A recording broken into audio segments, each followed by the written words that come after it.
welcome back to another episode of Talking Sports with your boy DP. And it's your boy DP right here with you, man. And we finna get into them week 9 picks, dog. College football been exciting, thrilling, feel me, however you say that. You know I'm country, I'm messing up words all day long, you feel me? It is what it is. But finna get to the week 9 picks, dog. I'm 14-6 on the season when it comes to my picks so far. And just to give you a heads up, even though I always say this at the beginning of my shows when I do the picks or whatnot, I'm 14-6, but I'm picking against I'm picking the outright winner. I'm not picking against the spread. You feel? I'm just picking to see what team is going to be the winner. That's how I'm getting my picks. Now I might mention the spread, just to get a better idea of where I want to go at with my picks or whatnot, or what feeling it give me. But besides that, I'm just picking, the outright winner. I'm not picking against the spread, because if I was picking against the spread, I don't know. I probably still have a good record, but it probably wouldn't be 14-6. So just let you know where I get 14-6 from. I'm picking the outright winners, you feel me? So you want to go off these picks if you want to. Hey, do your thing. You might win some money, you feel me? I've been on the road lately, other than the little 6 losses I got. But some of them because, I wanted to pick an upset, and they ain't always going my favor. But with that being said, we're going to get into this first game. We got the SMU Mustangs coming in this thing 6-1, ranked number 22 in the nation, going up against the Duke Blue Devils, 6-1 on this season. SMU coming in this thing 11.5 point favorite. And we got the battle of a former head coach against his OC. We got Manny Diaz going up against Rhett Lashley. And it's a lot of former players that played for the Hurricanes when Manny Diaz played for the Hurricanes will be on this team also. So these teams, kind of a little storyline here, if you want to say. Will Manny Diaz be able to beat his former OC? Or will Rhett Lashley already know all the tricks that Coach Manny Diaz have up his sleeve when it comes to Manny Diaz coach defense? Because Manny Diaz, I will say, he may not have been the greatest head coach, but he was a pretty decent defensive coordinator for the most part. I ain't going to say he was great. I ain't going to say he was elite, but I will say he was decent. He led some good Miami defenses back in the day, especially in the 2017 season, you feel me? But SMU, they coming in this game offensively averaging 439 total yards per game, 240 passing, 199 rushing, 40 points per game. Now, listen, SMU can score that ball. They can move that rock. They got a lot of explosive players, you feel me? Some of those guys came from Hurricanes, University of Miami. So I really feel like this is Southern Miami University, you feel me? Because half of the players from Miami. But I ain't gonna even give my Canes all that credit for what SMU doing, because they had a pretty good season last year also. But yeah, man, SMU, they can move that ball and they can score, man. They had a quarterback problem. I wouldn't necessarily say a quarterback problem at the beginning of the year, because Stone, he was a pretty decent quarterback, but he wasn't, I guess, doing it for him, giving him the best chance to win. Then we got my boy Kevin Jennings, just been looking flawless for the most part. You feel me? Came in there, got the team looking like a whole nother team, and they moved the ball efficiently down the field. Kevin Jennings coming in the season with 1,336 yards passing, 9 touchdowns, 2 INTs, 54 carries, 280 yards rushing, and 2 rushing touchdowns. The SMU defense coming in this game allowing 317 yards per game, giving up 230 passing, and only giving up 87 rushing yards per game. The SMU D-line is looking stank out there eating, out there biting. I like that, you feel me? I see the linebackers and the D-line playing together, playing as a team and dominating out there. Only 87 yards given up on the year, averaging. It's nice, man. That's nice. And the Mustangs also allowing 20 points per game. And I also got to mention my boy Brashad Smith, who came from the U, went to SMU, and just over there balling, man. Brashad Smith with 91 carries, 628 rushing yards, 7 touchdowns, 6.9 yards per carry. So yeah, Brashad Smith is definitely a key weapon. And I don't know what happened to Jalen Knighton, because Jalen Knighton was also a running back that came from Miami that went to SMU. I don't know if he got hurt or whatnot, but he was pretty decent for them last year. But Rashad Smith has taken over. He moved from the wide receiver position to the running back position, and it looked like a match made in heaven. And also, SMU defense, man, they got a nice defense. They got the third best defense in the ACC, and they forced a total of 12 interceptions on the season. So they able to take away that ball. So Duke got to be real careful. And honestly, me picking this game, I want to get y'all some easy W's, you feel me? Try to make y'all some easy money this week with these picks, you feel me? Because I'm going to be real with you. Before I get my pick, let me talk about Duke a little bit more. We'll get to that. But Duke offense coming in this game, averaging 327 total yards per game, 215 passing, and 112 rushing. It's kind of nice to me because I don't see that many wide receivers that scare me over there at Duke. I would have thought they would have had, focus their offensive game plan more on a running attack. And they also averaging 25 points per game. Defense allowing 306 yards per game, giving up 153 passing and 153 rushing, allowing 17 points per game. That's why I say the Duke defense is pretty good. I cannot lie. But Duke hasn't played that much competition. They haven't played a lot of the best teams that are in the ACC, if we want to be honest. This is probably the first test Duke is going to have. Now, I don't think Duke is going to be able to have enough to stop the SMU offense. They haven't seen an explosive offense like this yet. It's going to be the first time they're going to come out here and see a team that's able to put some points on this board and score through the air or on the ground. But it is impressive to see Duke's stat line on defense at this point of the season.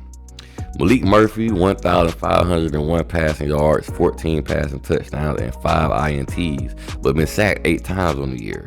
And they also got running back Star Thomas, 134 carries, 616 rushing yards, 4 touchdowns, and 4.6 yards a carry.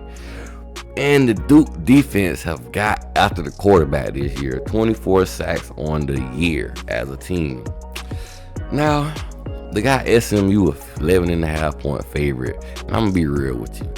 I'm taking SMU to win this game. And I'm taking SMU to cover. I don't think Manny Diaz is ready for what Rhett Lashley got over there cooking up. And SMU defensive line and offensive line have been playing a lot better than I expected them to play this season. And if it wasn't for their loss against BYU, SMU would be undefeated right now. But they are undefeated in the conference. So I feel like SMU gonna go out there, take care of business, and get the job done. You feel me? And I have no hard feelings against Manny Diaz nor Rhett Lashley. You feel me? They came here to Miami, did the best they can, and they didn't have the best. They weren't put in the best situation to succeed at the school. You feel me? If we want to say it like that.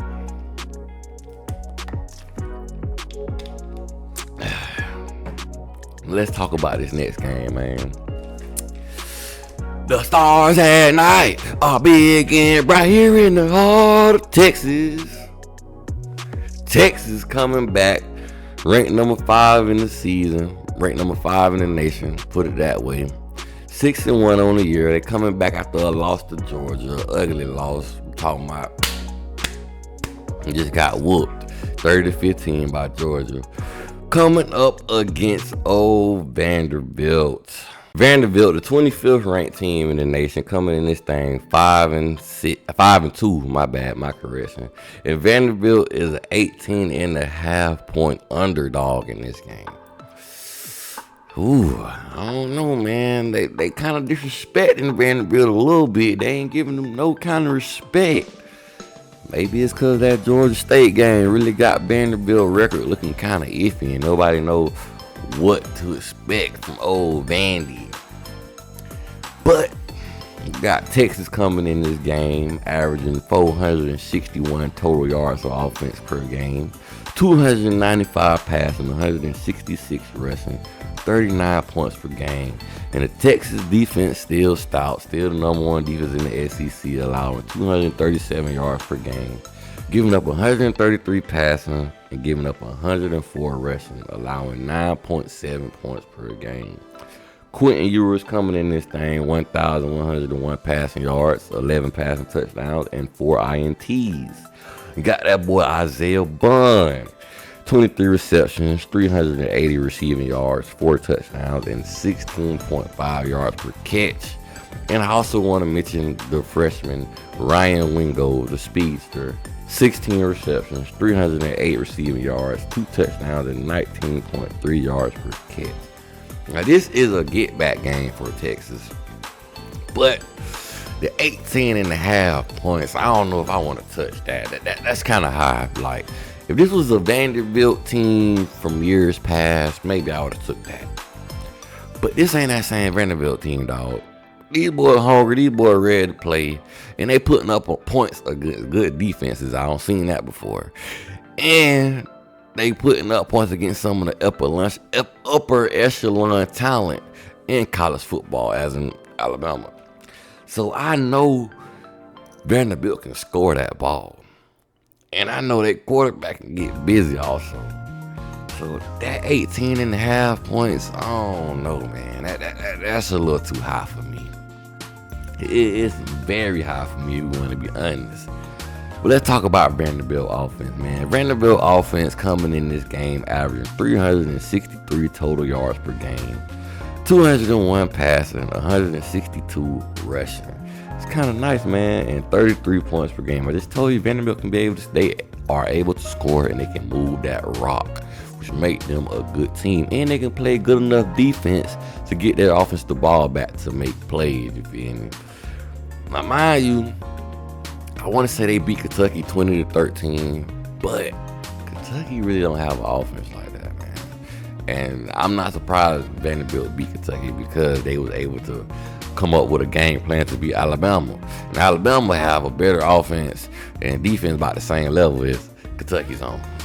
So this game, I don't know how much luck with Vanderbilt, cause I can't just call it luck, cause they went out there and played Bama and Kentucky and just straight up beat them. So I ain't gonna call it luck.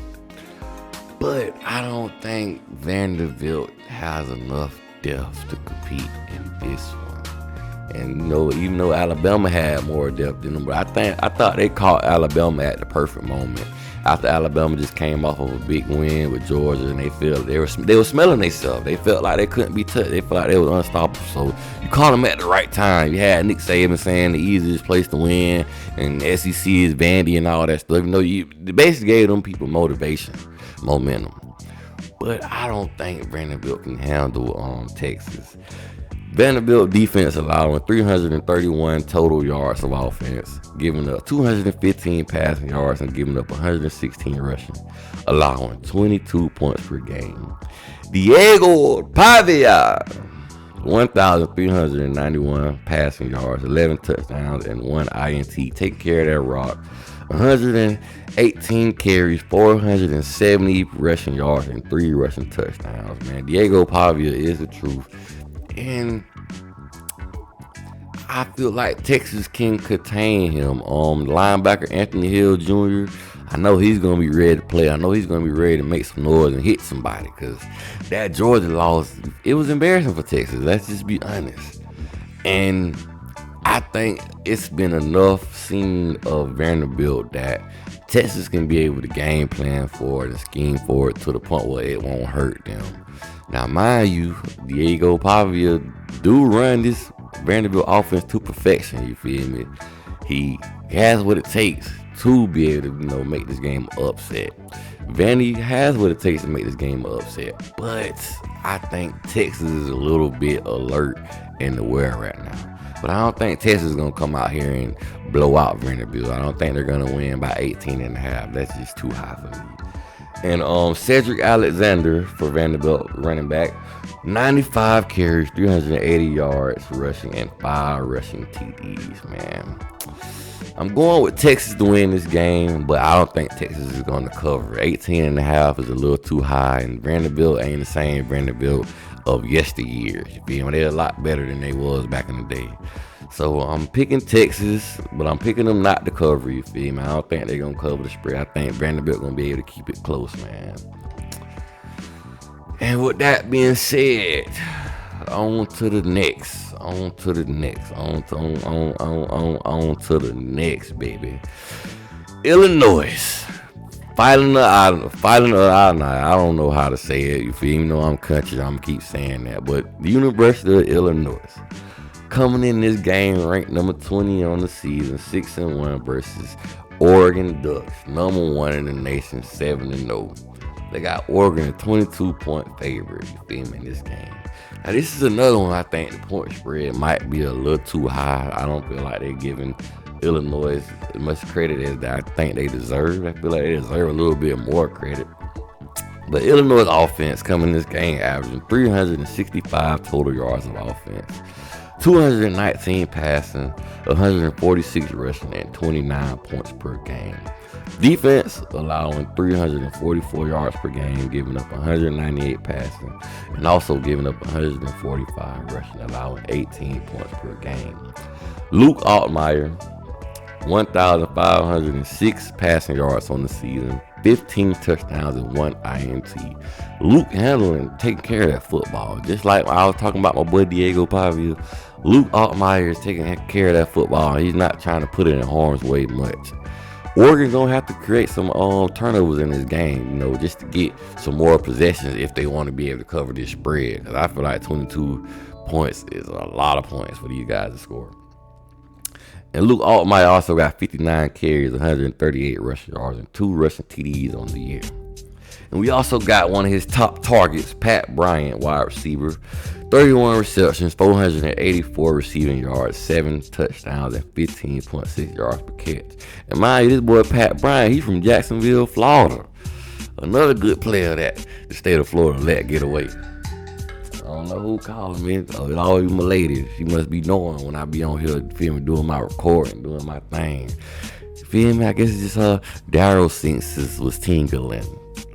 But with that being said, man, Pat Bryant out here, can he be a big factor in this game? Because I think Oregon got enough DBs and secondary is good enough to, maintain and keep control over the fighting Illinois passing attack, if we say it like that. And I want to give a little highlight to the Illinois defense. They got 19 team sacks on the year, forced 8 interceptions and 10 forced fumbles. So Oregon will have to protect that football also, because Illinois, it look like they're able to cause some turnovers. Throughout, they have shown they're able to cause some turnovers throughout the season. They got, like I said, they got 8 interceptions and 10 forced fumbles for the most part, man. But let's talk about Oregon. The Oregon Ducks, man. Coming in this game, averaging 458 total yards per game, 300 passing yards, 158 rushing, and averaging 34 points per game.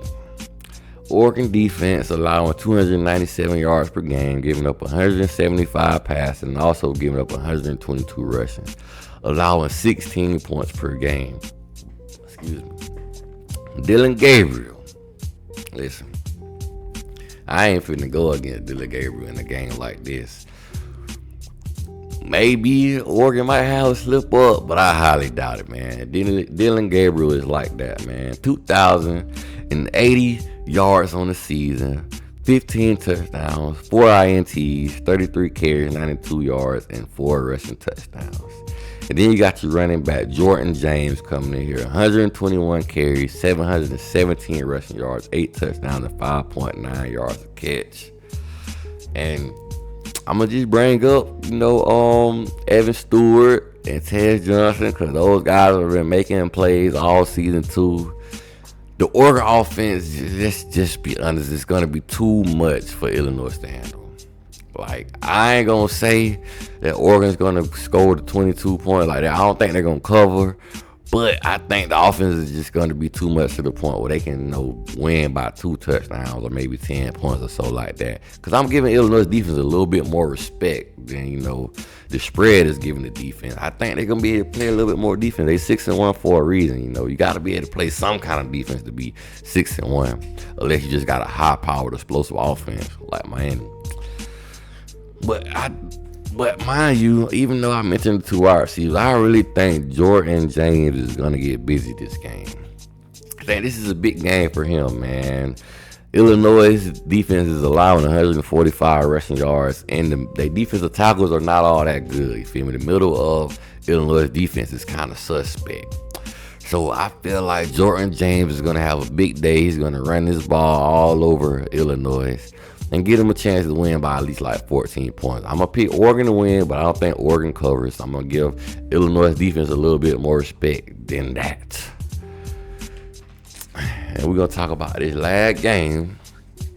I guess we could say this is the battle of the big dogs too. Because we got LSU, ranked number 8 in the nation, coming in this thing 6-1. Second best team in the SEC. Going up against Texas A&M, ranked number 14 in the nation, coming this thing 6-1. And the number 1 best team in the SEC. 2.5 point favorite in this game also. Now, to me, this game could really be a coin toss. You can flip a coin in the air, and any one of these guys could win this game. You feel me? Both of the offenses, both of the offenses can score points. Both of the defenses can play good when they need to. It's pretty much even. I even looked at the line on ESPN, and the ESPN had the line even. They ain't even picked a favorite. But I had to go look on other websites just to get a favorite. You feel me? But LSU offense coming in this game averaging 450 total yards per game, 322 passing, 128 rushing, and averaging 34 points per game. Defense allowing 358 yards per game. That's kind of stink. Giving up 243 passing and giving up 114 rushing, allowing 20 points per game. Listen, LSU, I've seen them compete in every game. And I'm gonna be honest with you, they shouldn't be 6-1. They should be 7-0 right now. But they didn't take advantage of the opportunity they had when they played USC in the beginning of the season. They actually beat themselves in that game. And in the South Carolina game, they almost lost that, but a few favors, with the offense, with the referees helped them out in that game also. And South Carolina is a very undisciplined team. They couldn't play disciplined enough to get the job done against LSU. But Garrett Nussmeier, 2,222 passing yards, 18 touchdowns, and 6 INTs. And he been only sacked twice on the whole season. So that LSU offensive line been blocking, baby. They've been protecting Garrett Nussmeier. But this defensive line right here they finna play against, we're going to see how good he can hold up. Because this defensive line, he'll bite him. And Kyron Lacey, 36 receptions, 512 receiving yards, 6 touchdowns, and 14.2 yards per catch. And they just beat the brakes off Arkansas in Arkansas. What a statement win. And that was a rivalry game. A lot of people may not know of that, but it is. So shout out to LSU for that. And now let's talk about old Texas A&M. What I want to say about Texas A&M, man, this game really depends on how is Connor Weckman going to perform. How good is Connor Weckman going to play? Me personally, I would go with Marcel Reed because Marcel Reed as of right now, and he ain't played the last 2 games, I want to say, has 585 passing yards, 6 touchdowns, 0 INTs, 43 carries, 226 rushing yards, 2 touchdowns, and 5.3 yards a carry. Just, if you don't start Marcel Reed, at least try to play him and mix him in there, get him in the red zone or situations, because I feel like his feet can be a big factor when it comes to this Texas A&M running offense, because it helps them be a bigger threat. Even though Connor Weckman can move a little bit, and mind you, Connor Weckman is for the season 718 passing yards, 3 passing touchdowns, 4 INTs, 19 carries, 112 yards. Yeah, he had a bad game against Mississippi State also, man. And I don't know. This is not the game for him to have a bad game. He got to be out there elite and executing at a high level when he go against LSU. Or Texas A&M will lose this game. I would have a little bit more confidence in Texas A&M if Marcel Reed was the starter. He's a lot more versatile, you feel me, man. He could pass a little bit, honestly, also. But Texas A&M offense coming in this game averaging 404 total yards per game, 186 passing, 218 rushing. That's how you run that ball. I love to see it, man. Speaking of that, man, Le'Veon Moss, talking about Le'Veon Bell. Le'Veon Moss Coming in this game, 105 carries, 674 rushing yards, 8 rushing touchdowns, and 6.4 yards per carry. Le'Veon Bell, I feel like Le'Veon Moss, I keep saying Bell. Le'Veon Moss, I feel like he's going to tote that rock. He's going to handle business out here also. Because the defense of LSU giving up 114 rushing. This is not a team you want to allow to get 100 rushing yards, which 114 rushing yards, it ain't bad by any means, you feel me? If your team only giving up 114 rushing yards, that's decent. But when you're going up against a team that averaging 218 rushing yards, I don't know. It might look ugly for you. And Texas A&M averaging 31 points per game. Defense for Texas A&M allowing 325 yards per game, giving up 209 passing and giving up 116 rushing, allowing 17 points per game. Now this game, I ain't gonna cap. I was in my thoughts about this one. I ain't know necessarily who I wanted to go with because it is a coin flip. But I guess I'm gonna rock out with Vegas on this one. And I'm going to pick Texas A&M. I feel like Texas A&M got the better defense. And I feel like defense win championships. When a team got the better defense and they are able to run the ball, it just screams pick me. You feel me? In my eyes. So that's why I'm going with Texas A&M. They got the better defense and they can run that rock. And it all depends on how Connor Whitman come out there and perform. If Connor Whitman ain't coming out there performing at a high level, sit him down and let's see Marcel Reed. Don't lose this game because your quarterback is not coming to play. You feel me? Ain't stepping up to the plate and performing. So I'm picking Texas A&M to win, and I'm picking the cover. It's 2.5 points. It's not that bad. You feel me? I feel like they can win by 3 or a touchdown. You dig? So yeah, man, my picks this week, you feel me? We're going to see how this football be this week 9. See if my Canes can move up in the rankings because they keep getting tried. But it is what it is. You got Penn State number 3. They playing Wisconsin. I think Penn State going to smack them boys. You got Ohio State number 4 playing Nebraska. I think Ohio State finna smack Nebraska. Nebraska showed me what they were when they played Indiana. But with that being said, that's all I got for y'all, man. You know, tune in, you feel me, get in the comments, you feel me, tell me, call me stupid, say I don't know what I'm talking about, or just show me love, you know, do what you want to do, you feel me, let me know. But make sure you like, share, subscribe, you feel me, and with that being said, your boy DP is out. It's all about the you feel me, go Canes, baby, you did.